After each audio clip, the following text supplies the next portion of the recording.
Oh Dios, que hiciste a San Pedro Claver esclavo de los esclavos y lo fortaleciste para que los sirviera con amor y paciencia admirables. Concédenos por su intercesión que busquemos lo que corresponde a Jesucristo y que amemos al prójimo con obras y de verdad. Por nuestro Señor Jesucristo, tu Hijo, que vive y reina contigo en la unidad del Espíritu Santo y es Dios por los siglos de los siglos.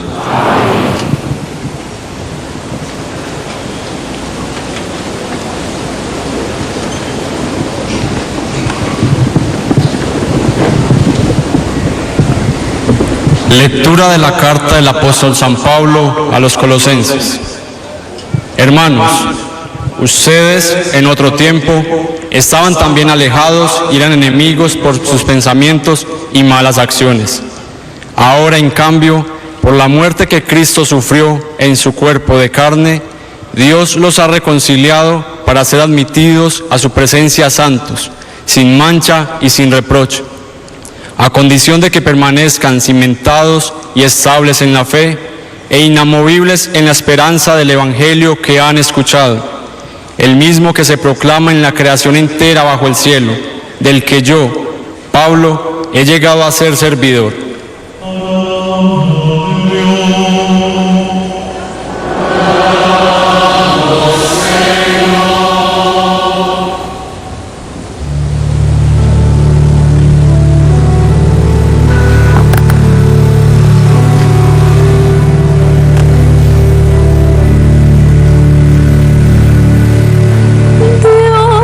Es mi auxilio,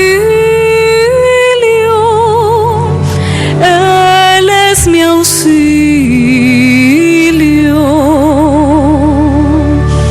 Dios es mi auxilio, Él es mi auxilio. Oh Dios, sálvame por tu nombre, sal por mí con tu poder. Oh Dios, escucha mi súplica, atiende a mis palabras.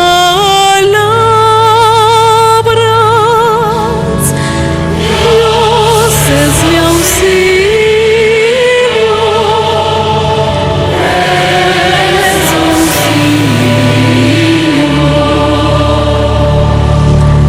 pero Dios es mi auxilio.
El Señor esté con ustedes. Lectura del Santo Evangelio según San Lucas. Gloria a ti, Señor.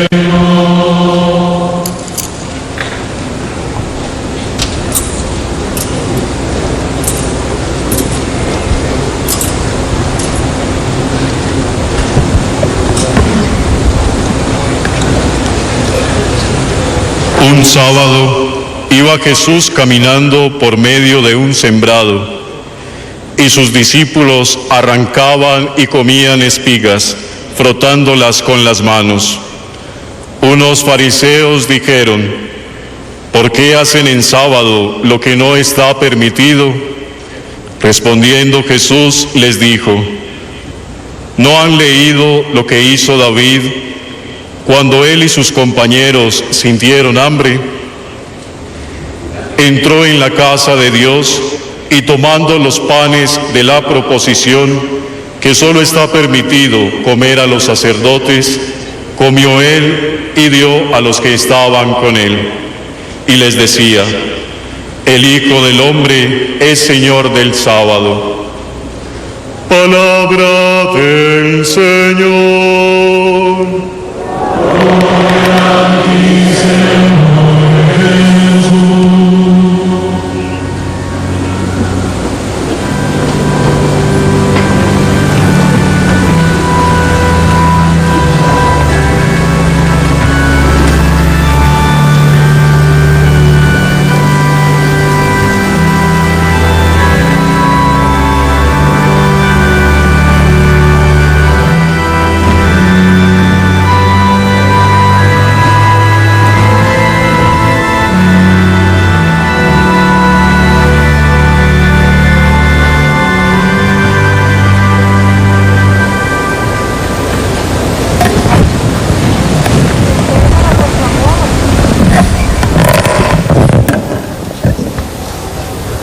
Queridos hermanos y hermanas, en la misa del jueves en Bogotá escuchábamos el llamado de Jesús a sus primeros discípulos.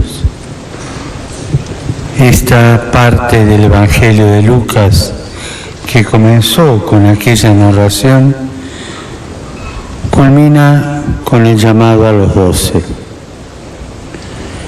¿Qué recuerdan los evangelistas entre ambos acontecimientos?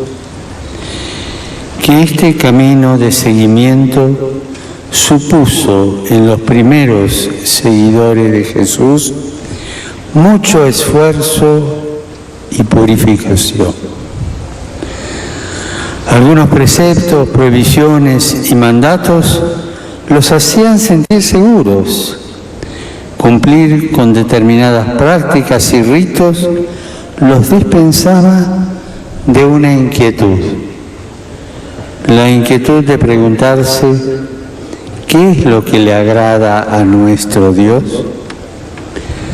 Jesús, el Señor, le señala que cumplir es caminar detrás de Él, y que ese caminar lo ponía frente a leprosos, paralíticos, pecadores.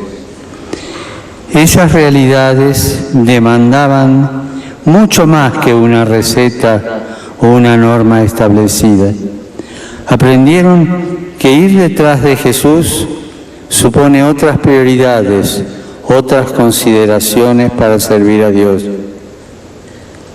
Para el Señor, también para la primera comunidad, es de suma importancia que quienes nos decimos discípulos no nos aferremos a cierto estilo, a ciertas prácticas que nos acercan más al modo de ser de algunos fariseos de entonces que al de Jesús. La libertad de Jesús se contrapone con la falta de libertad de los doctores de la ley de aquella época, que estaban paralizados por una interpretación y práctica rigorista de la ley. Jesús no se queda en un cumplimiento aparentemente correcto. Él lleva la ley a su plenitud y por eso quiere ponernos en esa dirección, en ese estilo de seguimiento que supone ir a lo esencial, renovarse, involucrarse.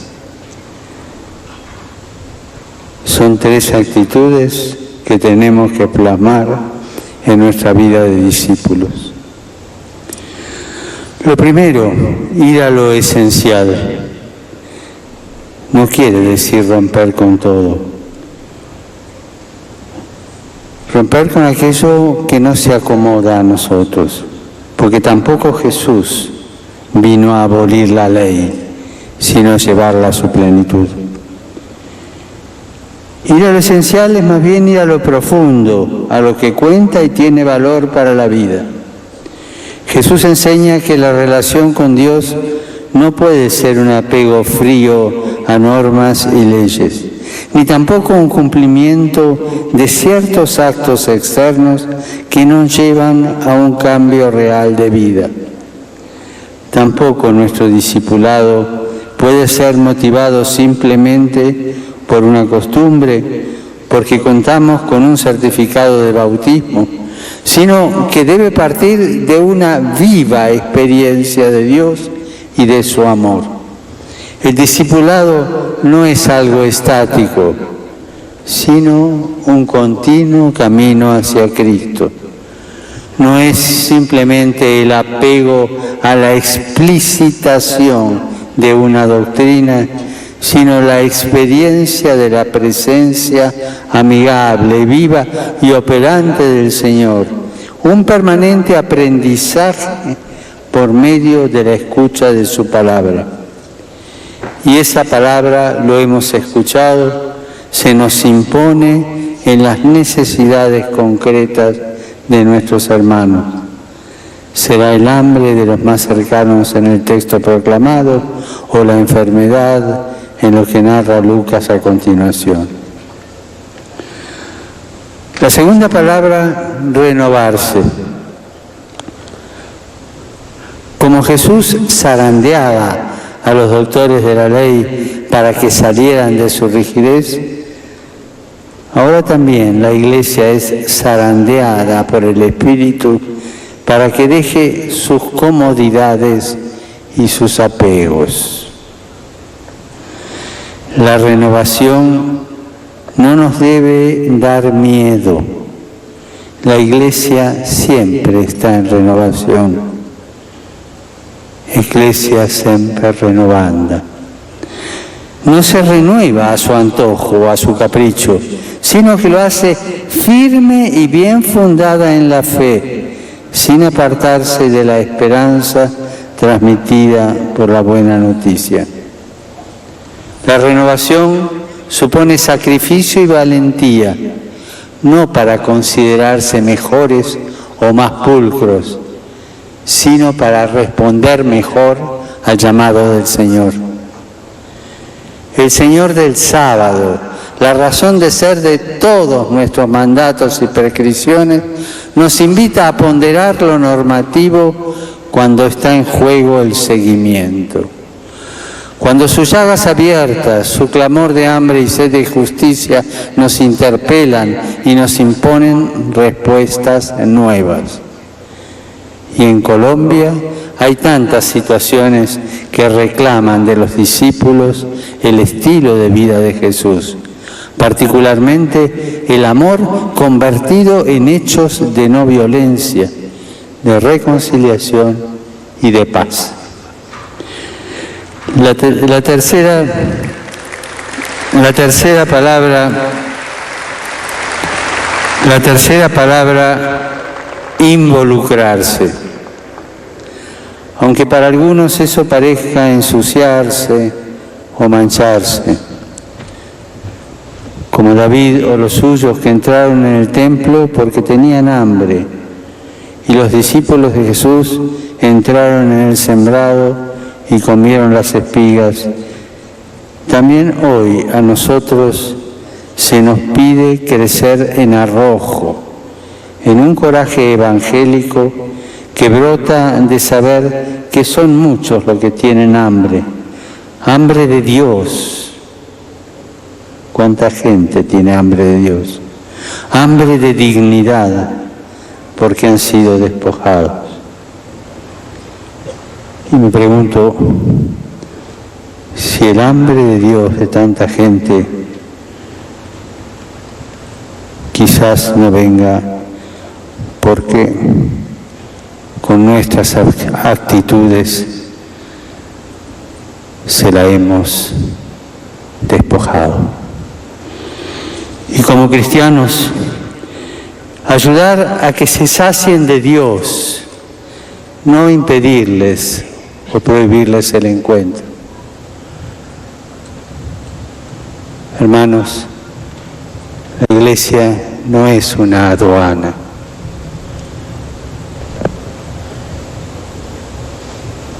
Quiere las puertas abiertas porque el corazón de su Dios está no solo abierto, sino traspasado por el amor que se hizo dolor.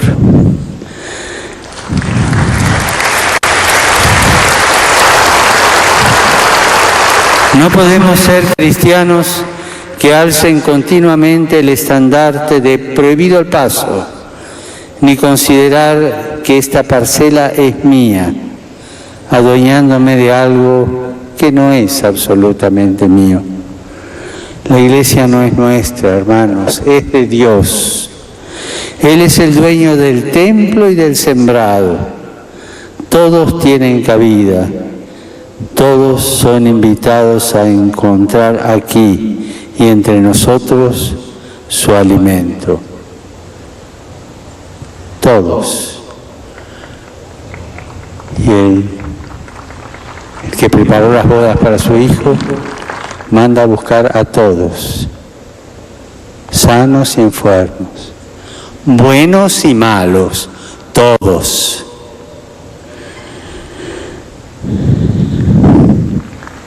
Nosotros somos simples servidores.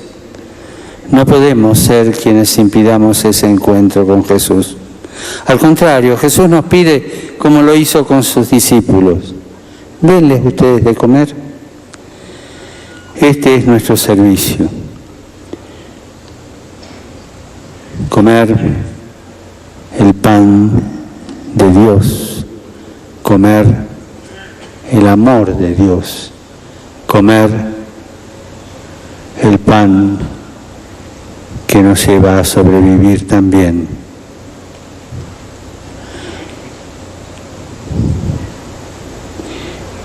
Bien lo entendió Pedro Claver, a quien hoy celebramos en la liturgia y que mañana veneraré en Cartagena.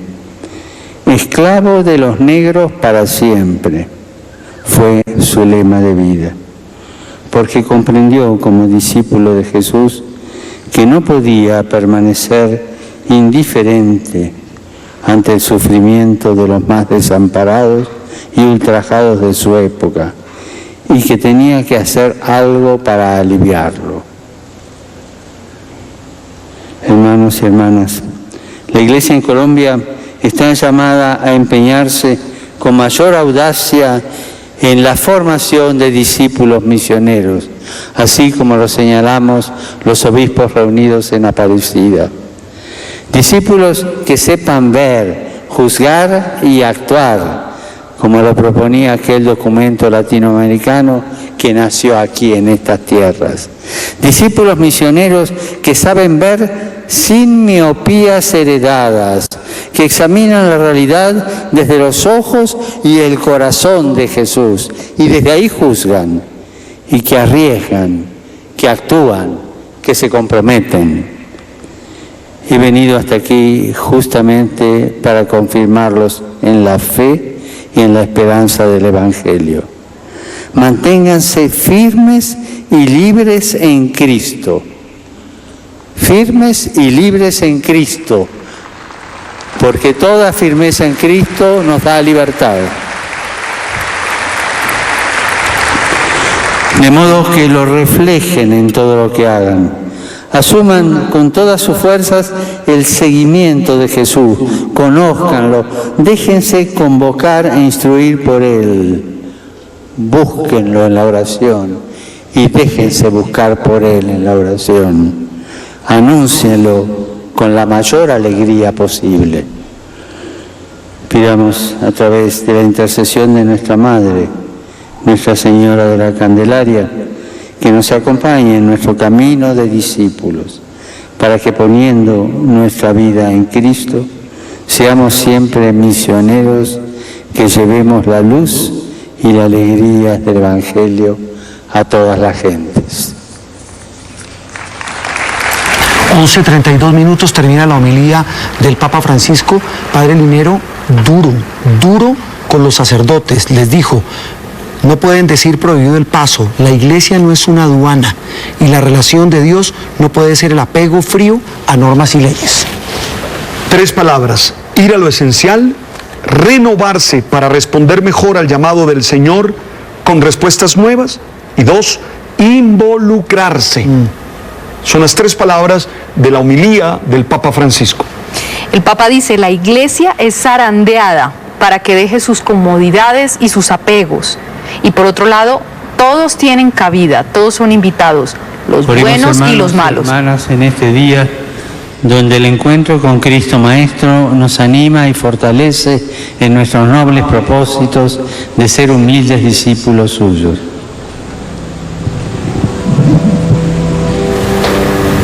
Mónica y el padre de Ru, las palabras y la homilía del Papa Francisco. El amor convertido en hechos de no violencia, de reconciliación y de paz. Y todos los obispos, para que realicen su misión de anunciar el gozo del Evangelio y a su vez muestren con sus vidas el rostro de Jesús, buen pastor.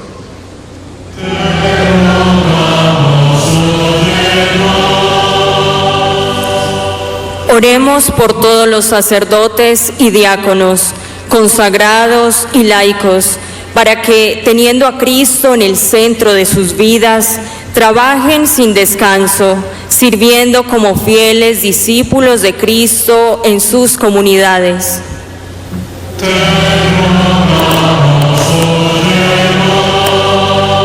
Oremos por intercesión de Nuestra Señora, la Virgen de la Candelaria, por todo el pueblo de Colombia, por quienes tienen en sus manos los destinos de la nación, para que podamos todos juntos construir un territorio de concordia, paz y prosperidad.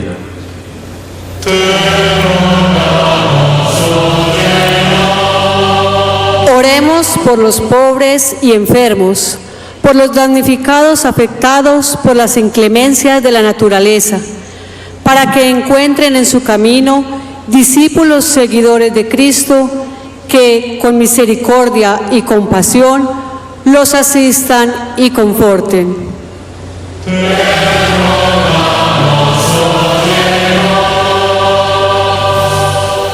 Oremos por nuestras familias, los ancianos, adultos, jóvenes y niños, para que limpios de corazón y llenos de confianza en Cristo Maestro, busquen siempre el bien y hagan tu voluntad.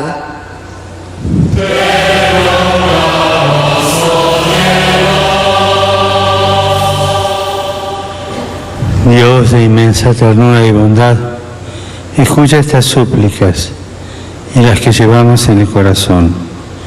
Por Jesucristo nuestro Señor.